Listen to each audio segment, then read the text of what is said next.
ধোবি কা কুত্তা, না ঘর কা না ঘাট কা, সেই রকমই একটা কিছু হয়ে গেল বাংলাদেশের সাথে। চলো তোমাদেরকে পুরো কাহিনীটা শোনাই। 3 জানুয়ারি বিসিসিআই কেকেআর কে আদেশ দিল যে মুস্তাফিজুরকে টিম থেকে রিলিজ করো। বাস এই একটা আদেশেই বাংলাদেশ ক্রিকেটটাকে ধ্বংস করে দিল। কাহিনীটা কি, যখন এই আদেশ দিয়েছে বাংলাদেশ ওই ধার থেকে ঠিক করেছে যে আমরা টি-20 ওয়ার্ল্ড কাপ খেলবো না। বাস এই চালু হলো পালাবদল। কখনো শুনছি বাংলাদেশ খেলতে যাবে না, কখনো শুনছি ইন্ডিয়া থেকে ম্যাচগুলোকে সরিয়ে শ্রীলঙ্কায় করিয়ে দাও। মানে বাংলাদেশ মিডিয়া থেকে আরম্ভ করে ফেসবুক, সোশ্যাল মিডিয়া, সব জায়গাতেই ইন্ডিয়াতে খেলতে যাব না, ইন্ডিয়াতে এই হবে ওই হবে, নানা কারণ, নানা মানে কথাবার্তা, সবকিছু চলার পর ফাইনালি বাংলাদেশ ওয়ার্ল্ড কাপ খেললো না। মাঝে থেকে ফায়দা কে নিল পাকিস্তান। পাকিস্তান বাংলাদেশের সাপোর্টে নেই, ছিল না, থাকবেও না কোনো রকম, শুধু নিজেদের কিছু ফায়দার জন্য বাংলাদেশকে সাপোর্ট করলো। যখন আইসিসির মিটিং দুবাইয়ে বসলো যে বাংলাদেশ খেলবে কি খেলবে না, তাদের ভেন্যুটাকে চেঞ্জ করা যাবে কি করা যাবে না, সেখানে একটু ভোটাভুটি হয়েছিল, মানে ভোট দেওয়ার। আইসিসি যে 16টা কমিটি আছে তাদের মধ্যে ভোট চালু হয়ে গেল। ভোট চালু হাতে বাংলাদেশের পক্ষে 2টো ভোট আর বিপক্ষে 14টা ভোট।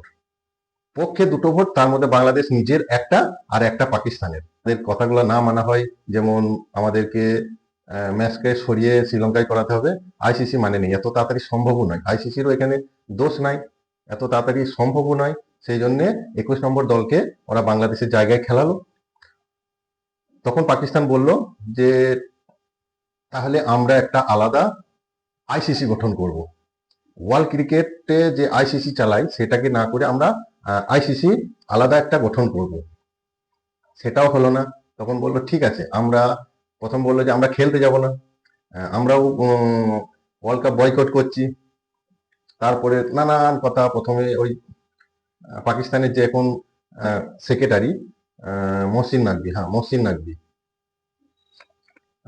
নাকভি বললো যে ঠিক আছে আমরা বয়কট করছি। তারপরে শ্রীলঙ্কা ক্রিকেট বোর্ড থেকে চিঠি পাঠালো যে কেন আমাদের এখানে ম্যাচ আছে, তোমরা খেলতে আসবে না কিনা, বয়কট করো না। তারপরে আইসিসি থেকেও একটু চাপ দেওয়া হলো যে খেলতে আসতে হবে, না হলে ক্রিকেট থেকে বার করে দেবো। তখন বললো যে ইন্ডিয়ার বিরুদ্ধে যে 15 তারিখ ম্যাচ আছে সেই ম্যাচটা আমরা বয়কট করলাম, আর আমরা যে ম্যাচই জিতবো বাংলাদেশকে সেই ম্যাচ উৎসর্গ করব। বাংলাদেশ আমার ভাই, এই কথাটা পাকিস্তানের যে ক্যাপ্টেন সালমান আলী আগা এই কথাটা বলেছে যে বাংলাদেশ আমার ভাই ভাই। আর বাংলাদেশটা এত মানে নির্বোধ, যারা বুঝতেই পারছে না যে ওরা পাকিস্তান নিজেদের ফায়দা তোলার জন্যই এটা করছে। বাংলাদেশ পাকিস্তানের ভাই ভাই নয় ভাই, তোমরা ভালো করে বুঝো যে বাংলাদেশ পাকিস্তানের কোনোদিন ভাই ভাই হবে না। এরপরেও যখন পাকিস্তান ম্যাচ খেললো, তো বললো যে ইন্ডিয়ার বিরুদ্ধে ম্যাচ আমরা খেলবো না।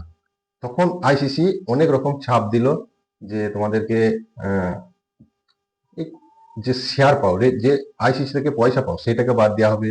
তারপরে অনেক রকম চাপ দেওয়া হয়েছে। সেই চাপটা দেওয়ার পর পাকিস্তানের যে সেক্রেটারি আছে, চেয়ারম্যান আছে মহসিন নাকভি, সে বললো যে আমাদের প্রধানমন্ত্রী দেশের বাইরে আছে, সে আসুক, মিটিং করব, সেই মিটিংয়ে যা ফয়সলা হবে সেটাই আমরা আইসিসি কে জানাবো। এখন পাকিস্তানের একটা মানে আমি শুরু থেকেই আমি এটা জানি যে পাকিস্তান এই ম্যাচটা খেলবে, কিন্তু ওরা একটু চাইছে যে আমাদের একটু কিছু ফায়দা হোক। আর বাংলাদেশকে নিয়ে তো খেলাচ্ছে, বাংলাদেশ তো নিজেই বুঝতে পারে নাই যে ওদেরকে নিয়ে খেলাচ্ছে।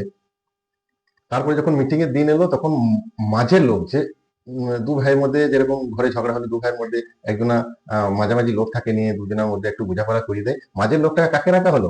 বাংলাদেশের বোর্ড প্রেসিডেন্ট বুলবুল ভাই, তাকে মাঝের লোকটাকে রাখা হলো। মানে যে লোকটা নিজের ক্রিকেটটাকেই মানে নিজের টিমটাকেই টি-20 ওয়ার্ল্ড কাপ খেলাতে পারলো না, সেই লোকটা এখন মানে বিসিসিআই আর পাকিস্তান ক্রিকেটের বোর্ডের মধ্যে বোঝাপড়া করাচ্ছে। মানে এটা হাস্যকর বিষয় যে যে লোকটা নিজের টিমটাকেই মানে ওয়ার্ল্ড কাপে খেলাতে পারছে না, সেই লোকটা এখন পাকিস্তানকে নিয়ে আসবে ওয়ার্ল্ড কাপে খেলাতে। মানে এটা হাস্যকর বিষয়।